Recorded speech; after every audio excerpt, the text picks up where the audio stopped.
কোথায়? এদিকে তো? এদিকে এদিকে।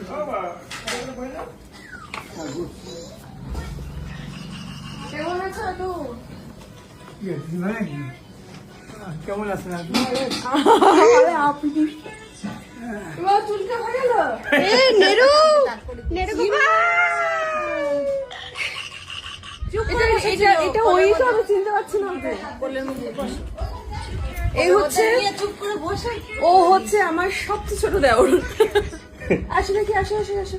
আমি তো চিনতেই পারছি না তোমাকে। তোমার এই দুটো দাঁত দেখে আমি বুঝতে পারলাম তুমি। আসো আসো আসো। যা, কে নিয়ে চলে গেল? চুলকিয়ে গেল রে। চুলটা কে নিয়ে চলে গেল? ও মামা, কি হলো? নেমে আসছো কেন তুমি? হ্যাঁ হ্যাঁ ভালো আছি। তুমি ভালো আছো? ও দেওর এসো। দেওর এখন হামাগুড়ি দিচ্ছে। বলো বৌদি, বলো বলো বৌদি। বৌদি বৌদি